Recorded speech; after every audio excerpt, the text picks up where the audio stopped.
Hello and welcome. I'm Kerry Waring and I'm an author, a soul coach and a medium who lives in Sydney, Australia.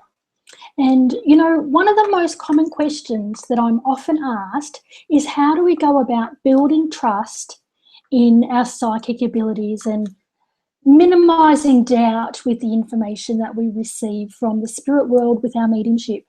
So today's video is my top 3 tips on building trust and helping you to improve this from where you are.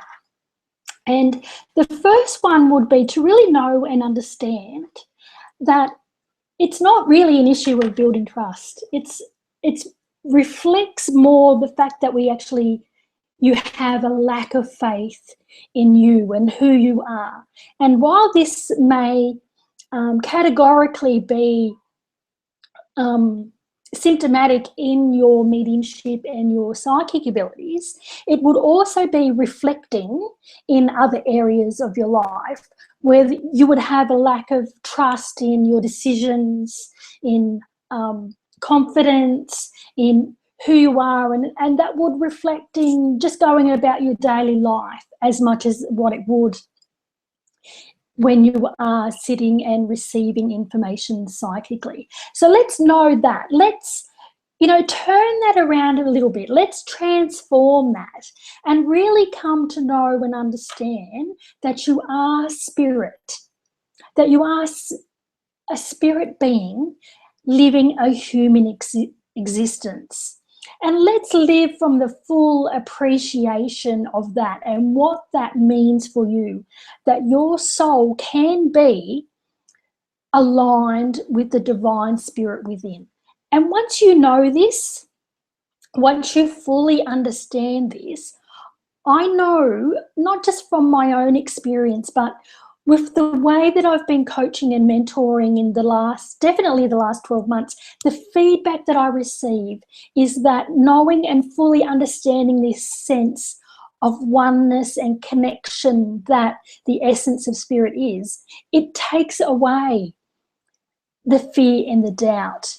It leaves you with a stronger faith in who you are as a spirit being and who you are as the divine light of God. So let's focus on that. Let's live from that space. And one of the things that I can do to help you with that is I do have a free audio download available from my website, which I call my ultimate soul conversation, because it is about helping you to connect with that divine spirit within and bringing it through so that you know that part of who you are in a more intimate way. Now, you can pop on over there when this video is finished, and my website is kerrywaring.com.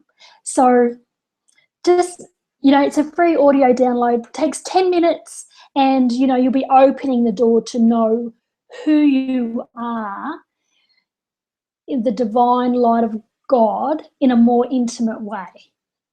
So that would be my first tip. My first tip is certainly to, live in the knowing and the full appreciation, the fact that you are spirit. Tip 2 is to be objective. Be clear and detached as much as you can. Now, when we are sitting in the process of offering psychic information for recipients, for other people, for your clients, when we're sitting there offering mediumship information, it's easy to be objective. Their wants, their desires, their fears, we don't know them. So what happens is it's easy for us to receive that information and just pass it on as we receive it without getting too much in the way. But when it comes to understanding information for ourselves, that's a much harder prospect, because what happens is we do know our wants and our desires. We know our fears, I hope you do, all of that stuff tends to then start to get in the way. So, and I'll give you an example. So say, for example, you have a desire this year to create change at work. Let's say you want a new job, but you perhaps have decided and got your mind set on the fact that you want a new job that is similar or more money, it's closer to home, and it's in the same field that you know so well, but you just want change from the environment and something along those lines. Now, so when you're receiving information and guidance around this, all of those needs or wants that you have can get in the way. So what we need to do is we actually need to be more objective, because your soul may have a very different agenda. Your soul may really be wanting to guide you to a completely different change, because there is greater growth and expansion and understanding in perhaps studying and moving along to a whole new field. But if you're not willing to see that, if you're got your mind so set on this is how it needs to be, then any guidance that you receive is going to be clouded. It's going to be harder to receive. You may not even be seeing it. So certainly one indicator would be to not be receiving signs and symbols or clear direct messages at all. But also too, what's going to happen is anything that you do receive, when you're not being objective, you're going to try and make it fit into how you think it needs to be. You know, so you're going to try and make that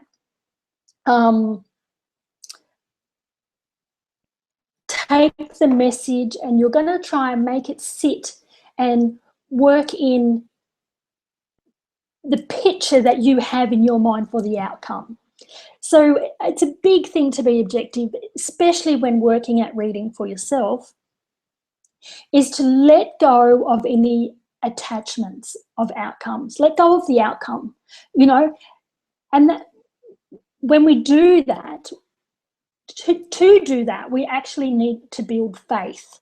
We build faith in the universe and the way that it works for us, and we trust in the knowing that when we set an idea or a goal that says we want to change a job and we want it, you know, we have new needs to be met, whatever they may be, when we can just set that goal and then say, okay, universe, bring it to me, and I know that what you will supply will satisfy all my needs and will be far better beyond what I could even imagine or expect for myself. When we have that attitude, and when we have that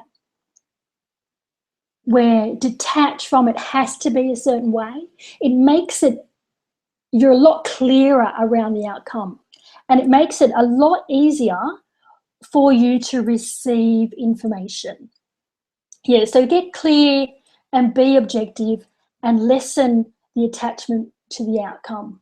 To do that, I would say build your faith, and again, refer to key one. You know, build your faith and know that you're living in full appreciation of who you are as spirit.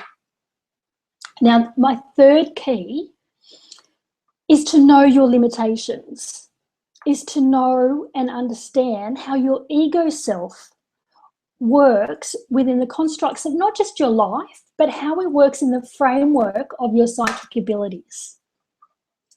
You know, and once we have a high self-awareness, then we are able to understand a great deal more about our psychic abilities and how they work and the information they receive. And I'll give you a couple of examples. A couple of my limitations when it comes to working psychically or with mediumship is, firstly, I know that my timing can be off by about 12 months.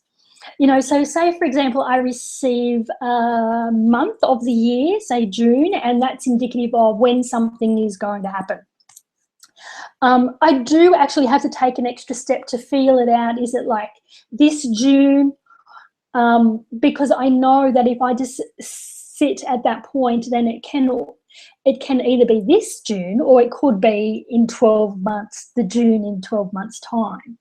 You know, but I know for myself that my timing never goes beyond that extra 12 months. You know, have had examples where I've said to someone, oh, look, I can see a baby coming for you before Christmas, and it's actually turned out to be the following Christmas. You know, so that's just one of my limitations. The other one is I would also see, I know I'm not the best at names.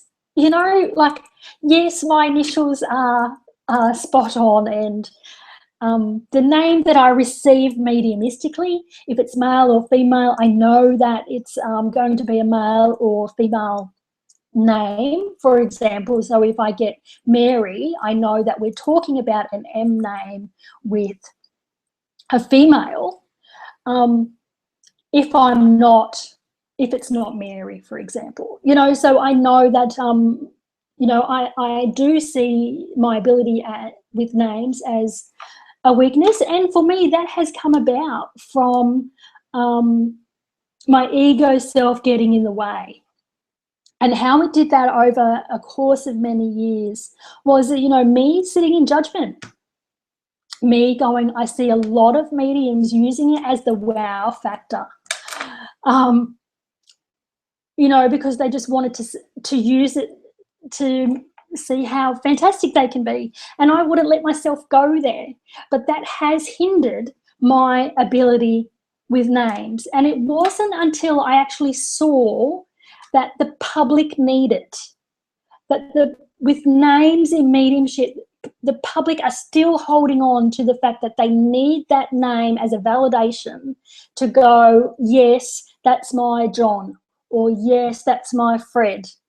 You can have this whole heap of information that they can still discount, but the minute you have the information and you get the name, they're going, yes. You know, so it wasn't until I really got to completely understand that the public needed it, you know, then I could let myself go there. You know, so it's still a work in progress, definitely. So know your ego self, know how it works, and be mindful of the fact that our ego self creates with energy just as much as our spirit self. You know, so know yourself well enough to know how your ego works and how it works within the confines of your mediumship or your psychic abilities, because it's then that you're not going to trip yourself up. And it's not trickery. The soul works. You have an ego self and you have a spirit self, and you know, mastering those brings them into balance. And mastering those gives you a greater understanding of who you truly are. You know, your ego is never going to go away. So let's embrace it. Let's make it a part of the whole. Let's balance it with our spirit self and just give our spirit self more of a voice. So when you fully understand yourself on all those levels, you can know which part of you is operating, which part of you is bringing through this message or this thought or this feeling. And you can know that, and you can set it aside or you can sit with it more. And one of the things to know about messages from spirit, how do you really tell the difference? And one of the things to know is that when spirit gives you a message, when it comes in from your spirit self, when it comes in from the spirit world and your connection to it, there is a warmth, an energy of love.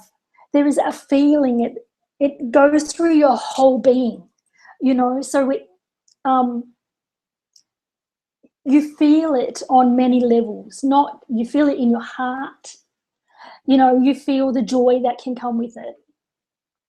You can feel it right through your whole vibration, because remember, it is a soul connection. Now, with the ego self, often those messages are empty. It doesn't come with the energy that is associated with a spirit message. They're empty. They just turn into mind chatter. And they often sit here in your head. They often just sit here. You don't feel the vibration of them right through the essence of who you are, like you do with a spirit message. So know that difference and learn to know your spirit self as much as you know your ego self. You know, we're all brought up with knowing who we are from an ego perspective, because that is the reality of how society is at the moment. You know, so when we come to spirituality, we're actually learning to know our spirit self. So bring those two things into balance. You know, get to know yourself in those intimate ways. And as I said, the free audio download of my Ultimate Soul Conversation can help you open that door. So please visit my website again, which is kerrywaring.com. And, you know, having faith in yourself enough to trust what you receive psychically is not something that can be taught from a book. It's not something that can be learned overnight. It doesn't happen in an instant, but it certainly can take place over time when you keep the focus of aligning your soul with the divine spirit within. And please know, if you have any questions with anything that I've said here today, then please, I'm open to answer them. So please, you know, post a comment, drop me a line, visit my website, and God bless to you all. Thank you.